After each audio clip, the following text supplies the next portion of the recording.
I'm calling this episode Jackhammering Justice.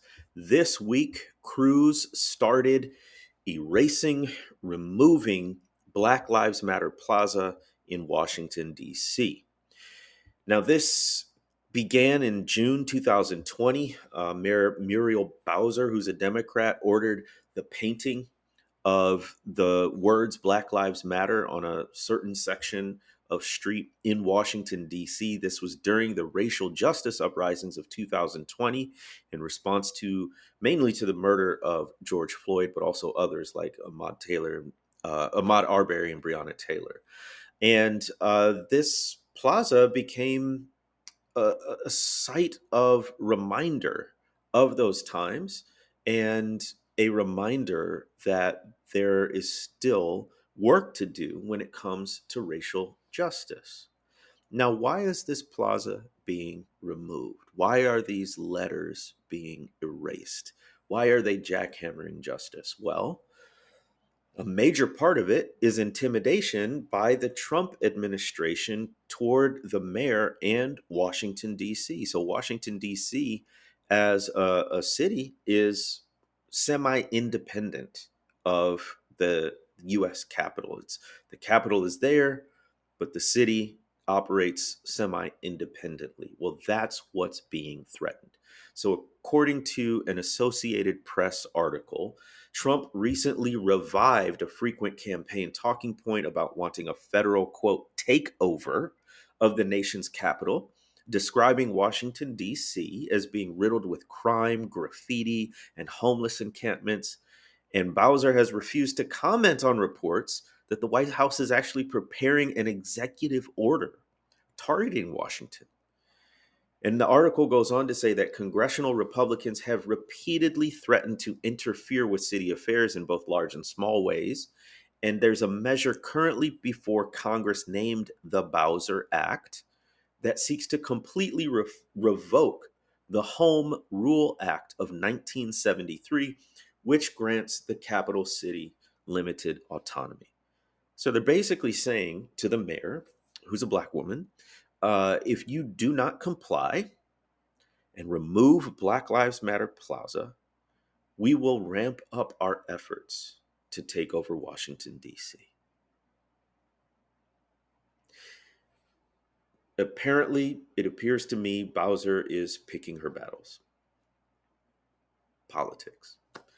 But I think there's a deeper significance here, just stuff that I'm pondering. First of all, as a historian, I think about timing. Why now and what's happening now? Obviously, it's the new Trump regime. There's no holds barred. He's doing everything he wants to do, and doesn't seem to be anyone or anything that can really stop him or significantly slow him down. That's part of it. But also, in terms of timing, I'm thinking about anniversaries. So March 2025 marks 5-year anniversary of the lockdowns and social distancing because of the COVID-19 pandemic. And that's significant because that those lockdowns literally forced people to sit down and pay attention to the ongoing racism happening in our country. So, the murder of Ahmaud Arbery, the murder of Breonna Taylor, the murder of George Floyd. Had we not been in a lockdown because of COVID, I don't think enough people would have paid attention, would have sat with, would have pondered the significance of these public murders, these murders that came to light publicly, right? And that lockdown and the 5-year anniversary of it is actually pretty key to Black Lives Matter Plaza being created. And as I sit here, you can see I'm not in my normal environment. I'm in a hotel room. That's because I am on a Telos group trip. It's like a pilgrimage civil rights tour of the South. And we are literally in Selma, Alabama. March 7th, 2025 was the 60th anniversary of the March on Selma and Bloody Sunday.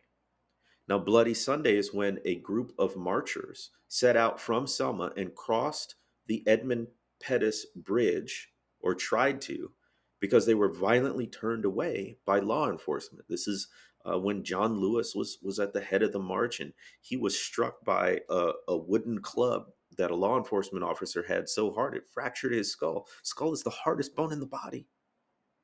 So that all happened this same week that this removal of the Black Lives Matter Plaza began.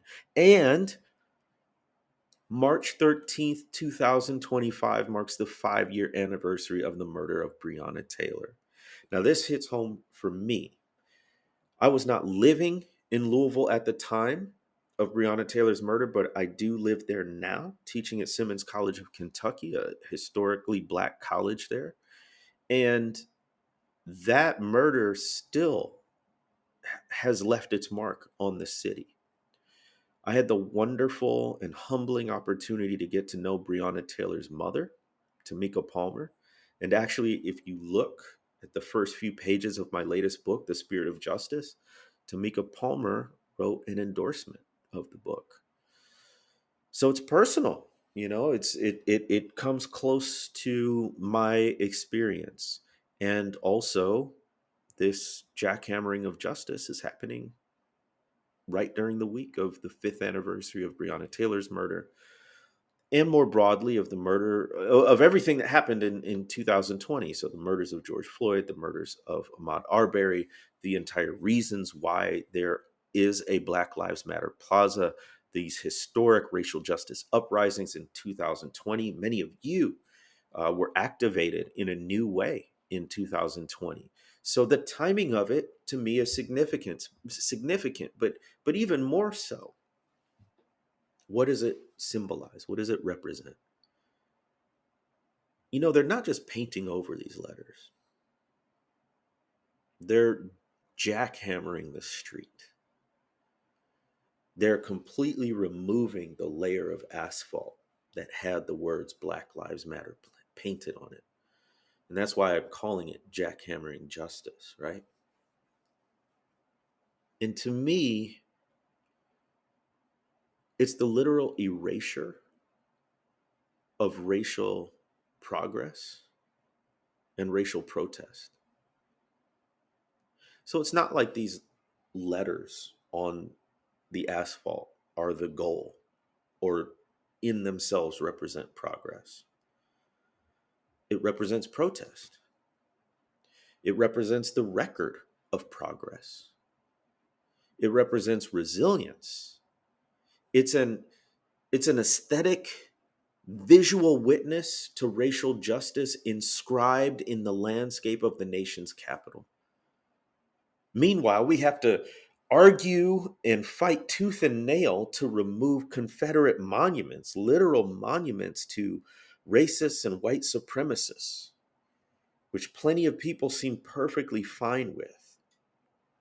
But when it comes to monuments or paintings or signs of racial justice, that has to be removed. And plenty of people on the far right are applauding the removal of Black Lives Matter Plaza. So to me, this connects to a broader struggle. Like, I really think we ought to be highly and deeply concerned about these threats and this intimidation to the mayor and about taking over Washington, D.C. Can you imagine the city itself fully under the thumb of Trump? I mean, the plaza itself was created to defy Trump's heavy-handed response to the protests in 2020. And now, again, he's talking about taking over the city.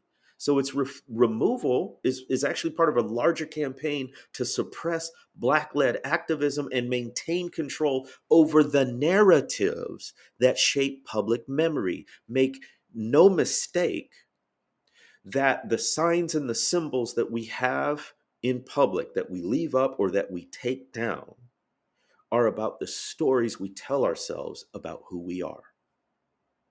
So it's literally trying to change the narrative of who we are when you erase, when you jackhammer up justice by removing Black Lives Matter Plaza. So, this is a time when we're marking key anniversaries. As I mentioned, 5 years since Breonna Taylor's murder, 60 years since Selma.